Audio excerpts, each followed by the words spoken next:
Halo teman-teman, kita jumpa lagi pada channel saya Cuap-Cuap Hardi, obrolan ringan kehidupan. Kita mempunyai satu rubrik di dalam channel ini yaitu Sudut Meja, berkaitan dengan hobi, profil, kebiasaan-kebiasaan yang dilakukan oleh narasumber. Dan di kesempatan ini, sebelum mengulik narasumber, saya ingin menyampaikan ucapan terima kasih kepada teman-teman yang sudah menekan tombol subscribe, kemudian memberikan komentar dan membagikannya. Nah, langsung saja kita mau tahu narasumber yang sudah ada hadir di samping kiri saya, orang hebat di daerah Kota Padang ini. Kita langsung saja masuk. Selamat sore, Pak. Selamat sore, Bro. Bisa perkenalkan Pak nih, siapa nih yang ada di samping kiri saya nih, silakan. Oke.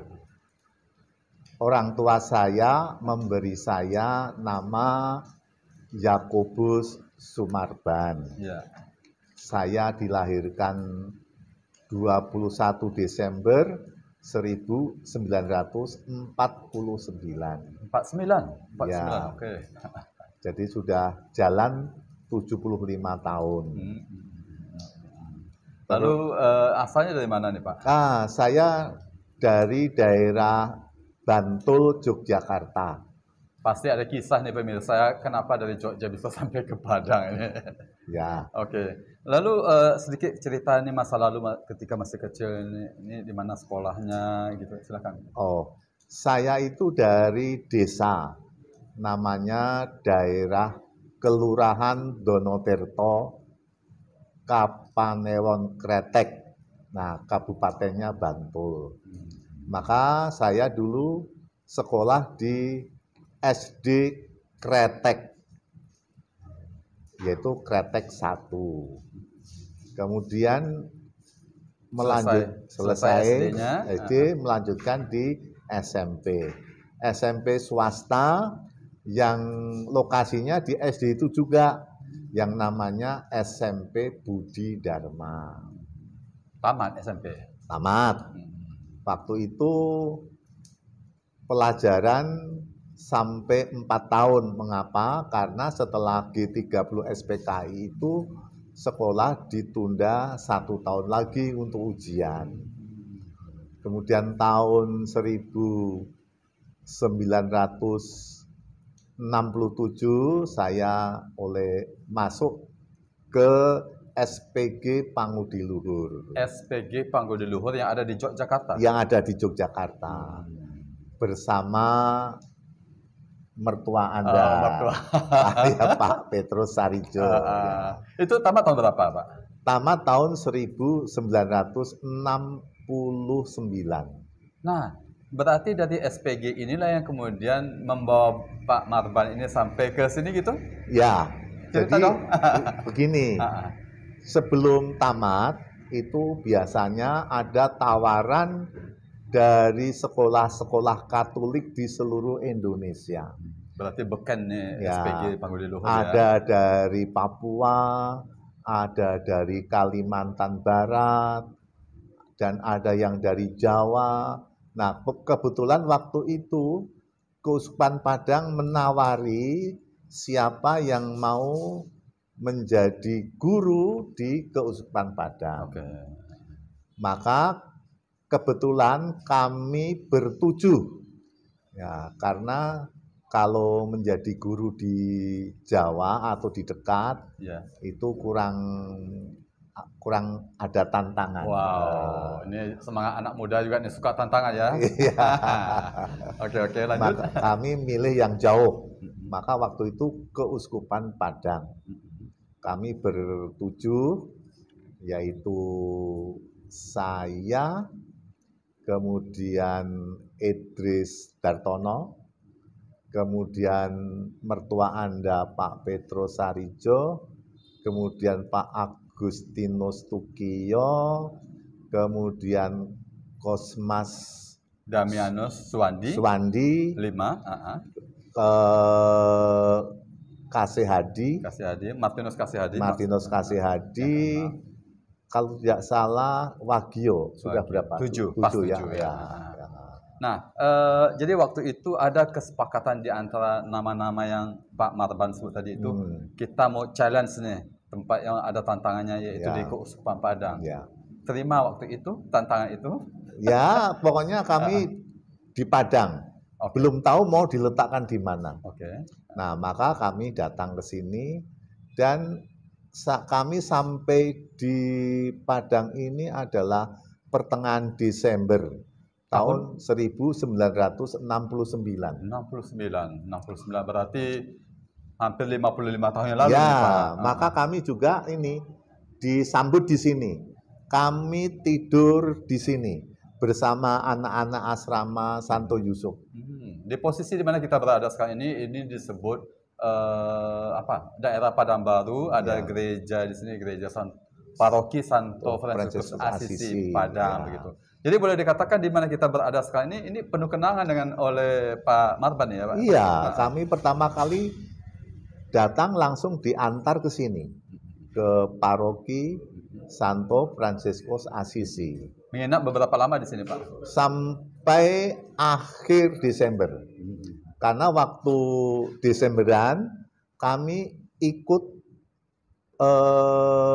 menjadi pasukan kur Natal. Ya, kur Natal di sini. Waktu itu di sini masih ya seperti desa lah. Masih banyak tentara yang Katolik, polisi yang Katolik, yang Kristen dan seterusnya. Pada waktu itu Pada tahun waktu 69 itu ya, Pak, 69. ya? Oke. Saya memang apakah di sana banyak orang Jawa? Ternyata di sebelah Jalan Situju itu dulu merupakan perkampungan orang Jawa di situ. Dekat-dekat. Ya, maka begitu saya datang, malam hari ada gamelan, kemengan. Rasa pulang kampung, padahal baru saja meninggalkan Yogyakarta. Ya, meninggalkan Yogyakarta. Nah, ketika sudah sampai di sini, lalu beberapa waktu kemudian, barulah kemudian diantar ke Mentawai, begitu Pak? Begini. Jadi ketika kami sampai di sini, ternyata ada rombongan dari SPG Vanlit. Vanlit, ya. Yang SPG Vanlit itu nanti ditugaskan di Pasaman dan di daerah Pekanbaru. Nah, kebetulan kami yang bertujuh itu kemudian ditugaskan di Mentawai.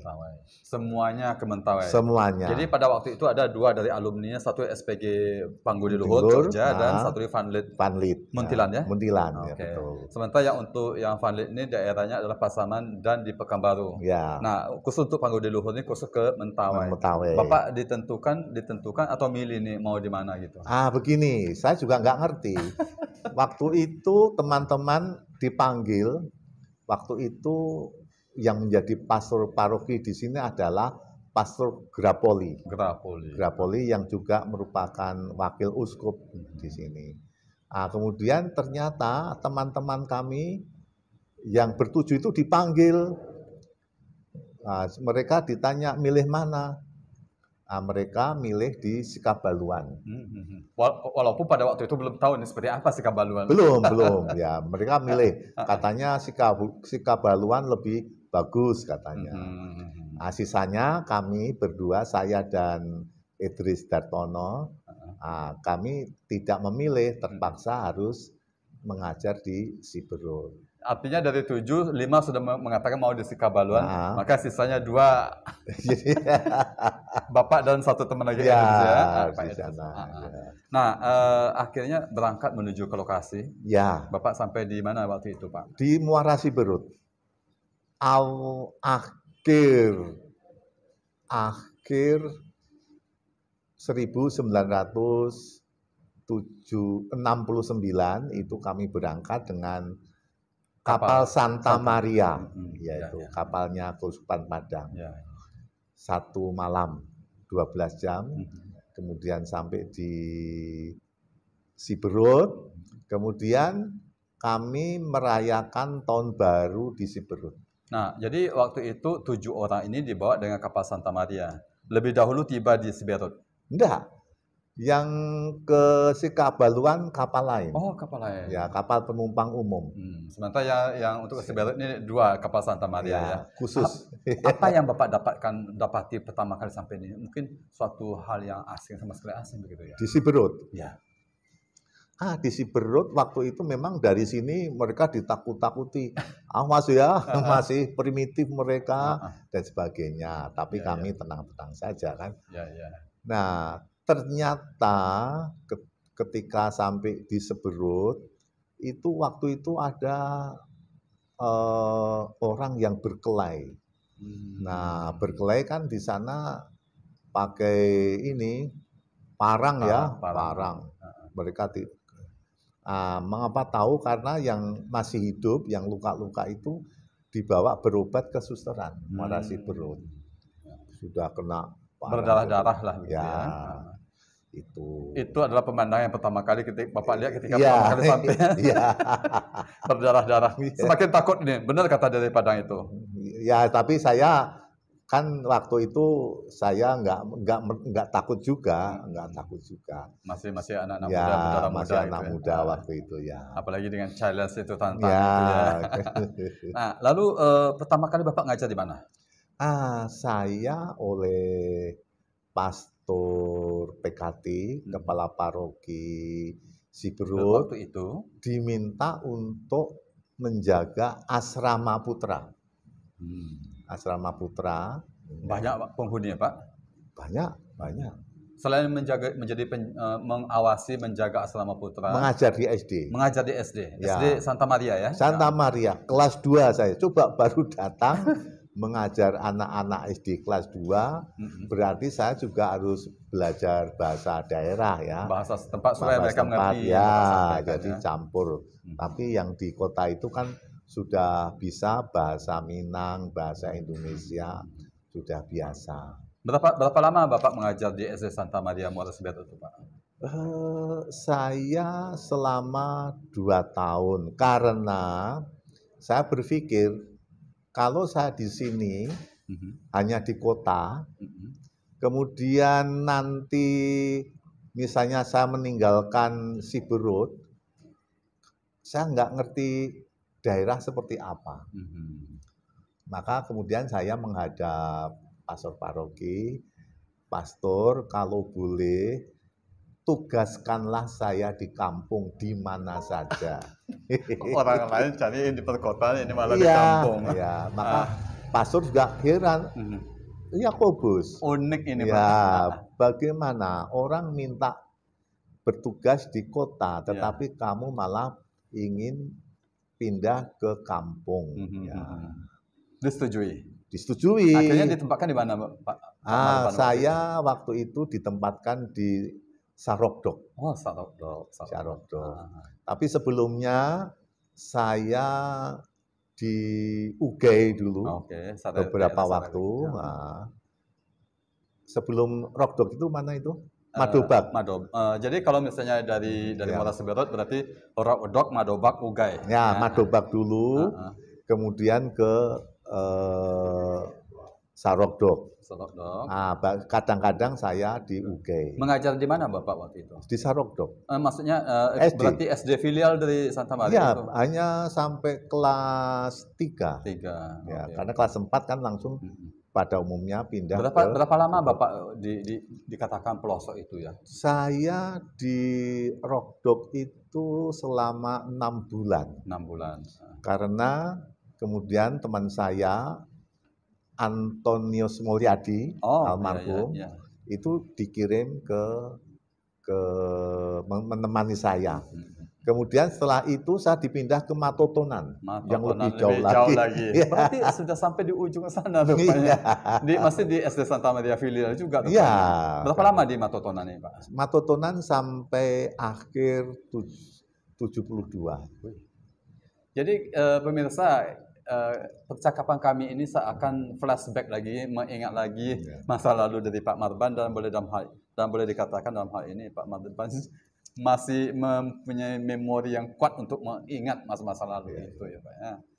Apa yang membekas Pak ketika Bapak berada di pelosok itu Pak? Baik, persaudaraan yang baik, yang dekat.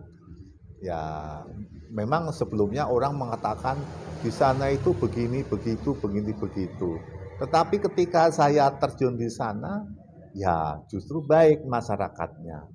Ya, Dan mungkin mereka mempunyai penghargaan yang cukup tinggi terhadap guru gitu ya. ya, karena begini, sebelumnya orang ketika kami datang di Rockdog itu kan orang yang berminggu itu nggak banyak.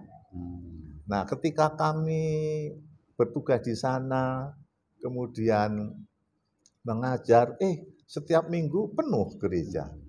Itu kan berarti ada tanggapan umat yang menggembirakan, persaudaraan juga pengalaman yang unik. Jadi waktu itu kan saya mengajar pertama, kok banyak yang nggak masuk kemana, daftar sekian, anak-anak sekian. Yang datang sekian. Ya, yang datang, mereka, guru, mereka pergi ke kebun memanen durian gitu. Masa anak-anak ikut panen durian yang nggak boleh sebetulnya kan? Iya. Ya, tetapi ini kebiasaan kami guru. Nah, tapi memang saya agak marah ya. Maka lain kali nggak boleh anak sekolah. Nah, mungkin tahu di Marahi itu orang tua begitu pulang dari kebun langsung membawa durian satu keranjang itu. Ya. Guru, ini oleh-oleh untuk guru. Nah, maka kemudian diletakkan di beranda itu ya, beranda itu. Saya nggak mengira ternyata keesokan harinya orang sana kan, dia ngasih, mungkin begitu ya. Aku juga harus ngasih. Maka hari berikutnya ada yang ngasih juga datang lagi. Hari berikutnya datang lagi. Sehingga di beranda rumah guru itu membukit durian. Tidak sanggup untuk dihabiskan. Ya akhirnya siapa yang datang lah makan durian itu kan. Ya, jadi itu persaudaraan yang sungguh-sungguh saya alami. Ya. Dan pernah memang saya menjumpai pertikaian antar suku ya, antar keluarga. Mereka hampir berantem. Tetapi saya pikir kok nggak mau berantem, gitu. Maka kemudian ada yang mengatakan, guru, mana mungkin ada yang mendahului berantem. Kalau mereka ada yang mendahului, didenda. Oh, saya baru tahu. Jadi semakin lama berada di sana itu semakin memahami bagaimana kultur budaya. Ya, itulah ya. Pak, tadi Bapak sebut bahwa Bapak di Matotonan. Setelah itu balik lagi ke Sebelah. Setelah Matotonan teman-teman saya kan ada yang sudah menikah dan sebagainya. Saya masih lajang, ingin belajar. Saya bilang sama Pastor Bekati, Pastor, kalau boleh saya mencoba di seminari. Di sini juga? Di sini? Ini komplek seminari. Saya di Mertoyudan. Oh, Mertoyudan. Kembali ke Jawa lagi. Ya, itu di persiapan. Ya, mengkursus persiapan untuk ke seminari tinggi. Nah, kemudian saya ke seminari tinggi selama di KPA 1 tahun, seminari tinggi 3 tahun, kemudian pastoral di sini. Gitu. Ya, kalau dilihat dari data yang Bapak berikan kepada saya ini, SPG-nya itu tamat 69 tadi ya Pak ya. Lalu kemudian ada perguruan tinggi ini tahun 76 ini Pak. Itu di Pak? Sanata Dharma, filsafat teologi. Ya, Sanata Dharma. Selesai itu, lalu tahun 90 ini S1-nya. Ya, karena kan habis itu saya diminta ketika saya mengatakan bahwa saya tidak menerus terus ke jenjang teologi, maka Pastor Gali menugaskan saya untuk membantu mengajar di SPG Xaverius. Nah, kita masuk nih pemirsa. Jadi berdasarkan catatan yang diberikan oleh Pak Marban kepada saya ini, berarti Pak Marban mengajar di SPG Xaverius itu tahun 78 sampai 82. Lalu mengajar di SMA Don Bosco 82 sampai 2002. Ini 20 tahun nih Pak. Ya. Di Don Bosco nih Pak. Lalu SMA Xaverius 2002 sampai dengan 2008. Ya. Lalu juga pernah menjadi guru honor di SMP Yosudarso Padang, SMP Kalam Kudus, dan SMA Kalam Kudus. Ya, betul. Ini mengajar agama ya Pak ya? Yang saya di Kalam Kudus SMP itu mengajar IPS. Oh, IPS ya. Ya, kemudian yang di SMA itu mengajar bahasa Inggris. Karena saya belajar di STBA. Oh, Ya. hebat nih. Lengkap sudah ini. Jadi karena ini ada sebut tentang perguruan tinggi, ada embel-embel gelar kesarjanaannya ini. Ada ya? Ya SPD, ya, karena yang terakhir itu kan Ya. SPD ada. Oke. Kalau yang sarjana muda itu kan BA. Oke, berarti Bahasa Bapak Provence. terakhir di Mentawai, terutama di Sebelah Selatan, Nah, itu sampai tahun berapa ya Pak? disebut sampai tahun 72, 72. Setelah itu enggak lagi Pak ya? enggak lagi. Oke. Jadi berarti ini sudah sekian puluh tahun nih Pak Marban meninggalkan Mentawai ini. Tapi saya tahun 76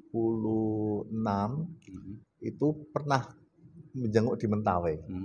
Tapi enggak lama mungkin ya? Hanya libur 1 minggu kalau nggak salah ya, 1 atau 2 minggu waktu itu. Saya kemudian waktu libur itu saya pergi ke Sikabaluan. Tapi dalam masa libur juga ya Pak? Ya, masa libur juga di Ya. Sikabaluan. Saya melihat keadaan di Sikabaluan. Nah, pasti sekarang sudah berbeda lah situasi ya Pak ya? Ya, mungkin Ada keinginan untuk sekali reuni pulang ke kampung sana? sebetulnya saya Kepingin. kepingin, hanya ternyata banyak kerjaan yang nggak bisa saya tinggalkan. Pemirsa, kalimat terakhir itu kita tangkap nih dari Pak Marban nih, banyak pekerjaan. Apa pekerjaan? Nanti kita akan dengarkan nih di sesi kedua. Oke, jadi untuk diketahui bahwa Pak Marban ini ikut dalam berbagai aktivitas kemasyarakatan, baik itu di Perkumpulan Sosial Katolik dan Pemakaman Santo Yusuf tahun 80-an ya Pak ya. Ya, Kemudian juga pernah sebagai pengurus di Kopdit Don Bosco, ya. operasi kredit maksudnya, bahkan menjadi pengurus. Kemudian pernah juga menjadi ketua RT Pak ya. Bukan ketua, pengurus RT. Oke, di komplek Villa Bukit Gading Permai. Oke. Kompleks kami ya. Selain aktivitas kemasyarakatan, juga ada aktivitas keagamaan. Tapi kita akan ulik lebih lanjut lagi setelah sesi ini. Kita akan masuk pada sesi kedua setelah berikut. Pemirsa, kita masuk pada sesi kedua tentang kekinian dari narasumber Pak Marban. Pak, tadi kita sudah kasih semacam bayangan pada waktu sesi pertama tadi bahwa Bapak pernah terlibat di PSKP Santo Yusuf, di Kopdit, di RT, begitu ya Pak ya? Ya. Nah, juga ada kegiatan-kegiatan keagamaan di bidang keagamaan. Di sini ada Komisi Kerasulan Awam, Seksi KTKC, juga ada sebagai tenaga prodiakon atau asisten pastoral. Ya. Itu dilakukan pada waktu Bapak sudah pensiun atau belum? Waktu prodiakon dulu, yang sekarang namanya asisten pastoral, itu saya waktu masih menjadi guru di Don Bosco dan di Save. Waktu itu saya sudah diminta bantuan untuk menjadi prodiakon di katedral. Udah lama nih. Sudah. Pensiunnya pada berarti usia 56 ya Pak ya? Saya pensiun usia 56. Tetapi di Saverius diperpanjang sampai usia saya ditambah sampai tahun 2008 ya. Ini yang tadi ini. Ya. SMA Saverius 2002 sampai 2008. Ya. Jadi kalau seandainya kelahiran 49 ditambah dengan 56 berarti tahun 2006. Ya. Tapi kemudian diperpanjang sampai 2008. Nah, berarti ketika Bapak tidak lagi mengajar di depan kelas menjadi seorang guru, Pak Guru lah gitu. Ya. Artinya sudah pensiun. Aktivitas apa sih yang pernah Bapak lakukan ini? Kebetulan saya pernah dimintai mengurus PT, yaitu PT Bintang Paradiso Resort yang berlokasi di Painan Painan. di Mandeh, Mm-mm. yaitu mengenai objek wisata penginapan di sana. Tempat itu adalah di Kabupaten Pesisir Selatan. Ya, pesisir selatan. Berapa lama waktu itu, Pak? Waktu itu saya masuk ketika pensiun ya, saya sudah diminta kemudian tahun 2006 sampai akhir tahun 2021 kemarin. Wih, 15 tahun. Ya, Berarti boleh dikatakan dalam jangka waktu itu Bapak bagaimana mengurusi dari Padang apa objek yang dikerjakan itu di pesisir selatan. Bolak-balik begitu atau gimana? enggak, kantornya dulu sebelum ada gempa itu di Jalan Diponegoro, di Hotel Dipo. Nah, maka kantornya di situ. Kemudian setelah ada gempa besar itu, 2009. ya pindah di Jalan Veteran. Veteran. Itu. Tapi suatu hal menarik bahwa 15 tahun Ya. itu dijalani dalam masa pensiun ya Pak ya. Iya, Sehingga tetap terus energik ini Pak Marban ini. iya. Dan tentu juga ini boleh katakan juga ada penghasilannya lah ya Pak. Ya itulah karena kan sudah pensiun. Oke. Maka kemudian dari apa PT Bintang Paradiso Resort itulah yang menopang dan kemudian juga kami diminta untuk membantu mengajar agama di SMP DEK. Dek. Karena waktu itu yang Pak Budi Ya. yang menjadi guru agama itu ditarik di SMP Yosudarso sehingga nggak bisa ngajar lagi. Terjadi kekosongan dan Ya. Pak Marban mengisi kekosongan itu ya Pak ya. Menggantikan. Iya, iya. Kemudian Pak Heru mengundurkan diri yang ngajar di SMA. Tidak ada yang menggantikan. Iya, iya. Nah, saya menggantikan. Asik nih. Sehingga saya waktu itu, nah kebetulan bos saya Pak Nani itu kan saya bilang, Pak saya bisa mengajar. Oh bisa, ya nggak apa-apa. Karena waktu saya ngajar tambahan 2 tahun di Saverius juga sebetulnya saya sudah kerja. Ya, Tapi kan waktu itu kan sudah ada surat menyurat pakai online Ya, dan ya, sebagainya, ya. jadi tak tak masalah. masalah ya. Nah, yang menarik adalah bahwa Pak Marban ini mengisi masa pensiun itu dengan berbagai aktivitas, baik itu di kemasyarakatan maupun di keagamaan ya, Pak Ya. ya. Sampai sekarang Pak, tahun 2024 ini Pak. Ya, karena kalau misalnya bagian apa keagamaan gereja itu enggak ada batas waktunya menurut saya. Sampai saya masih bisa, ya saya jalani. Gitu saja. Mengapa Bapak mau melakukan ini Pak? Bukankah misalnya kalau misalnya masa pensiun itu kan sebenarnya udahlah istirahatlah, nikmati lagi pensiunnya gitu. Kan ada lagu, selagi masih ada kesempatan. Oke.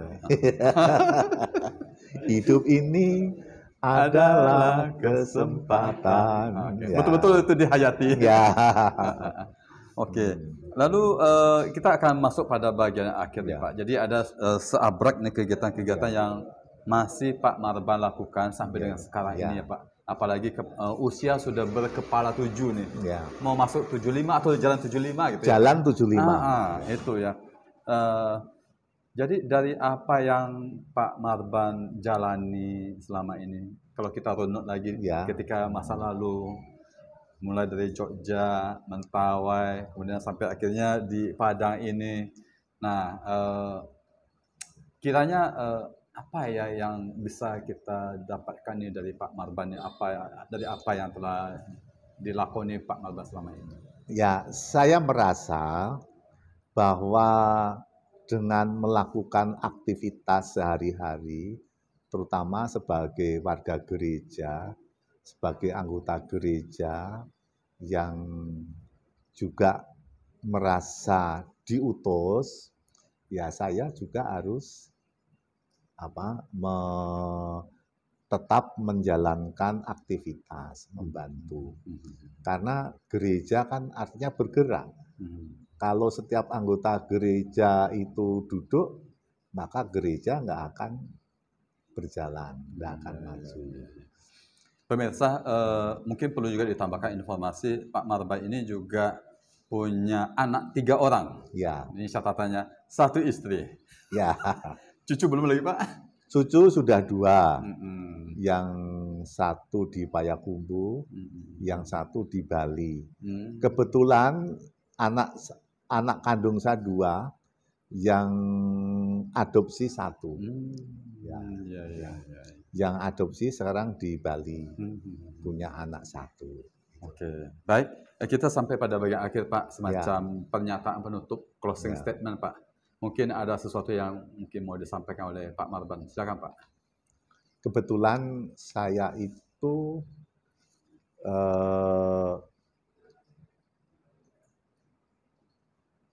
mendapat inspirasi itu dari api karunia Tuhan yang